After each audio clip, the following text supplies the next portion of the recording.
Delhi blast मामले में एक और बड़ी खबर सामने आ रही है। अल फलाह यूनिवर्सिटी अब ईडी के रडार पर है। वित्तीय लेन देन और ट्रांजैक्शन की जांच यहां पर ईडी की टीम करने वाली, अन्य एजेंसियां भी टेरर फंडिंग की जांच करने वाली है। दिल्ली में हुए ब्लास्ट के बाद से जहां भी कनेक्शन सामने आ रही है, टीम वहां पहुंच रही है। अल फलाह यूनिवर्सिटी अब ईडी के रडार पर है। जांच पड़ताल लगातार हो रही है। कई लोगों को यहां से हिरासत में भी लिया जा चुका है, जिनसे पूछताछ हो रही है। अल फलाह यूनिवर्सिटी अब ईडी की रडार पर, अन्य एजेंसियां भी टेरर फंडिंग की जांच पड़ताल यहां पर करने वाली है। बड़ी जानकारी, बड़े खुलासे लगातार हो रहे हैं। दिल्ली में हुए ब्लास्ट के बाद से ही पुलिस प्रशासन की टीम पूरे मामले की जांच पड़ताल कर रही है। ईडी की टीम अब अल फलाह यूनिवर्सिटी में जांच करने वाली है। वित्तीय लेन देन और ट्रांजैक्शन की जांच ईडी की टीम यहां पर करने वाली है। दिल्ली में हुए ब्लास्ट के बाद से ही एक बहुत बड़े नेटवर्क का खुलासा हो रहा है। तमाम जो ये संदिग्ध आतंकी सामने आए, जैश मोहम्मद से इनका कनेक्शन साफ तौर पर नजर आया है। ऐसे में इसे आतंकी हमला केंद्र सरकार की ओर से करार दिया गया और ऐसे में अब जो भी कनेक्शन सामने आ रहे हैं वहां तक टीम पहुंच रही है, जांच पड़ताल हो रही है। और इस खबर पर हिमांशु दुबे हमारे साथ जुड़ चुके हैं। हिमांशु, लगातार आपकी रिपोर्ट हम देख रहे हैं किस तरीके से जांच पड़ताल आगे बढ़ रही है, लेकिन इन सबके बीच अब ईडी की टीम की एंट्री हो चुकी है। अल फलाह यूनिवर्सिटी में जांच पड़ताल होगी। जी बिल्कुल, देखिए निश्चित तौर पर जिस तरीके से आपको ये बड़ी जानकारी दे रहे हैं कि किस तरीके से अब ईडी की रडार पर जो है वो अल फलाह यूनिवर्सिटी आ चुकी है और ये वित्तीय लेन देन और ट्रांजैक्शन को लेकर जो है वो ईडी अब जांच भी करेगी और अन्य एजेंसियां भी जो है टेरर फंडिंग की जांच करेगी। लेकिन एक बड़ी बात ये भी आपको बता दें कि अल फलाह यूनिवर्सिटी को कारण बताओ नोटिस भी जो है वो NAACC की तरफ से, यानी NAAC की तरफ से एक नोटिस भी जारी कर दिया गया है कि आपका जो मान्यता प्राप्त यूनिवर्सिटी नहीं है, लेकिन उसके बावजूद वेबसाइट पर मान्यता प्राप्त कैसे ये शो कर रहा है, यानी कि पूरी तरीके से जो एजेंसियां हैं वो अब अल फलाह यूनिवर्सिटी के लेकर जो है नोटिस भी जारी कर दिया गया है। और आपको इस समय बड़ी जानकारी दें, इस समय हम फरीदाबाद के उस गांव में मौजूद है जहां पर आपको बता दें इको स्पोर्ट कार कल रात में जो बरामद की गई थी, संदिग्ध कार, जिसमें आपको बताएं कि जो बम ब्लास्ट हुआ था, जो I-20 कार थी, उसका जो कनेक्शन वो इको स्पोर्ट्स कार से भी निकल कर आया था। किस तरीके से अमोनियम नाइट्रेट जो है वो इसी गाड़ी के जरिए वहां तक पहुंचाई गई थी। सामने तस्वीरें मैं आपको दिखाना चाहूंगा कि ये जो गांव है, आप तस्वीरें देखिए किस तरीके से ये वही जगह है जहां पर बीती रात जो है ये कार जो है वो बरामद की गई थी, इको स्पोर्ट्स कार। वो तस्वीरें हम आपको दिखा रहे हैं किस तरीके से ये लाल रंग की कार है और ये बीती रात हरियाणा पुलिस ने जो है इसको अपने शिनाख्त में लिया था। उसके बाद NIA की टीम और NSG की टीम जो है वो यहाँ पर पहुंची ही थी। पूरी रात जो है छानबीन की गई है और अभी आपको बताया देखिए CFSL की टीम जो है और NSG की टीम, वो आप तस्वीरों में सामने देख सकते हैं मौजूद। सफेद कपड़ों में जो आपको नजर आ रहे हैं वो CFSL की टीम है और इसके अलावा NSG के साथ, और आपको बताएं स्थानीय जो पुलिस है वो भी मौजूद है। वहीं बता दें कि ये खंडावली गांव है जहां पर ये कार जो है वो संदिग्ध कार बरामद किया गया था। सामने आप तस्वीर में देख सकते हैं ये जो लाल रंग की कार है और जिसका शीशा खुला हुआ है, ये पूरी तरह से गेट अभी खोलकर अभी भी जांच पड़ताल की जा रही है। और कल रात से ही लगातार इस कार की जो है वो एक एक पुर्जे को चेक किया जा रहा है, खंगाला जा रहा है, ताकि सारे सबूत जो है वो इकट्ठे किया जा सके, नमूने जो है इसके सैंपल्स वो लिए जा सके, ताकि इसके बारे में तमाम जो चीजें हैं उसका पता लगाया जा सके। हिमांशु, क्योंकि अल फलाह यूनिवर्सिटी को लेकर तमाम जानकारियां सामने आई कि कई लोगों को यहाँ से हिरासत में लिया गया, लगातार जांच पड़ताल हो रही है। आपके पास हम लौटेंगे। हिमांशु, बड़ी खबर सामने आ रही है, दिल्ली धमाकों की जांच से जुड़ी इस वक्त की ये बड़ी खबर सामने आ रही है। अल फलाह यूनिवर्सिटी को कारण बताओ नोटिस जारी किया गया है। NAAC ने यूनिवर्सिटी को नोटिस जारी किया। वेबसाइट पर गलत मान्यता प्रदर्शित करने के लिए ये नोटिस है।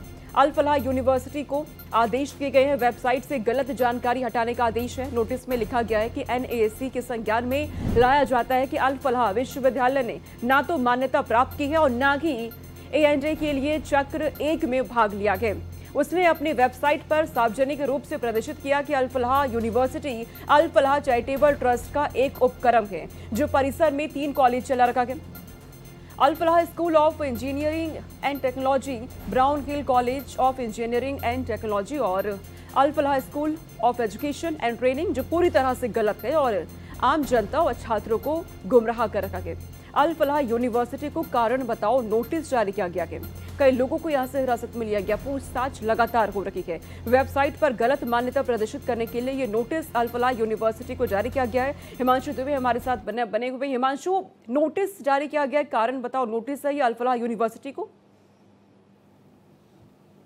जी बिल्कुल, देखिए ये बड़ी जानकारी मिल रही है, जो सूत्रों से पता चला है कि जिस तरीके से ये NAASC ने जो है यूनिवर्सिटी को कारण बताओ नोटिस जारी किया है और ये बड़ा सवाल पूछा है कि यूनिवर्सिटी पर ये आरोप लगाया कि गलत और भ्रामक जानकारी जो है वो यूनिवर्सिटी की तरफ से फैलाई गई। जो वेबसाइट है उस पर ये गलत जानकारी दी गई है कि वेबसाइट पर जो है A ग्रेड मान्यता प्राप्त है और ये बिल्कुल जनता को गुमराह करने का प्रयास किया गया है। यूनिवर्सिटी से ये पूछा गया है कि क्यों ना आप पर कानूनी कार्रवाई की जाए, यानी कि ये बड़ा प्रश्न जो है वो NAACC की तरफ से सवाल जो है वो पूछा गया है यूनिवर्सिटी से और कहा है कि 7 दिन के अंदर आपको जवाब देना होगा, यानी कि 7 दिन के अंदर यूनिवर्सिटी को अब जवाब देना पड़ेगा। वहीं UGC और AICTC और इसके अलावा NCTE और NMC जैसी संस्थाओं को भी कॉपी भेज दी गई है, यानी कि जो और अन्य जो एजेंसियां होती हैं जो यूनिवर्सिटी को कंट्रोल करती हैं उनको भी ये जो है पत्र भेज दिया गया है। जो कॉपी है वो भेज दी गई है NAACC की तरफ से, जो ग्रेड प्राप्त जो देती है यूनिवर्सिटीज को कि जो यूनिवर्सिटी कितनी बेहतर है, मान्यता प्राप्त अगर है तो उसका क्या ग्रेड है वो। लेकिन ये सारी जो जानकारी है वो वेबसाइट पर गलत डाली गई थी अल्फ्ला यूनिवर्सिटी की तरफ से। इसी को लेकर कारण बताओ नोटिस जारी किया गया और कहा गया है कि फौरन जो है वो अपनी जानकारी मान्यता प्राप्त वो आप हटाएं, यानी कि वेबसाइट से जो आपने ये जानकारी दी है कि आप मान्यता प्राप्त हैं उसको तुरंत हटाइए, नहीं तो आपके खिलाफ कार्रवाई की जाएगी। और 7 दिन का नोटिस जो है वो जो है अल्फ्ला यूनिवर्सिटी को दे दिया गया है। लेकिन दूसरी तरफ देखिए जिस तरीके की ये कार्रवाई की जा रही है इससे साफ जाहिर होता है कि ये अल्फ्ला यूनिवर्सिटी किस तरीके से उसका रोल इस पूरे घटना में है और कैसे ये जो तार जुड़ते जा रहे हैं। जो तमाम जो गिरफ्तारी हुई है अल्फ्ला यूनिवर्सिटी के अंदर से जो डॉक्टर्स पकड़े गए, चाहे डॉक्टर मुजम्मिल की बात करें या फिर और अन्य जो उसके जो साथी जो गिरफ्तार हुए हैं, वो सारा कनेक्शन इसी यूनिवर्सिटी से निकल कर आ रहा है। और जो वो गाड़ी थी I-20 कार, वो भी वहां पर कई दिन तक खड़ी मिली थी। I-20 जो है 10 दिन तक वहीं पर थी। और जो ये ब्रेजा जो कार है, जो तीसरी संदिग्ध गाड़ी है, जानकारी ये भी मिल रही है कि वो गाड़ी भी वहीं पर जो है पाई गई है, लेकिन अभी इसकी आधिकारिक पुष्टि नहीं की गई है। लेकिन आपको बड़ी जानकारी ये दे दें कि जो यूनिवर्सिटी की वाइस चांसलर है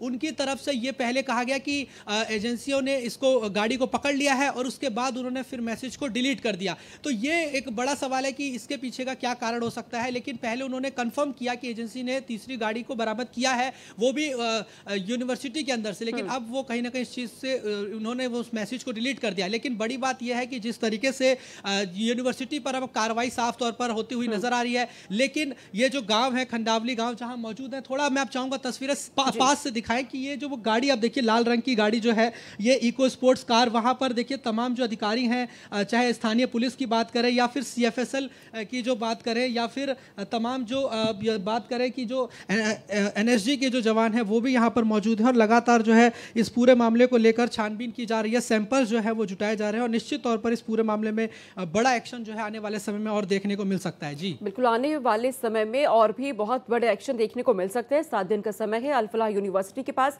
आप नजर रखें हिमांशु और किस तरीके से वहां पे जांच पड़ताल हो रही है, आपसे अपडेट हम लेते रहेंगे। फिलहाल बहुत शुक्रिया तमाम जानकारी हम तक पहुंचाने के लिए।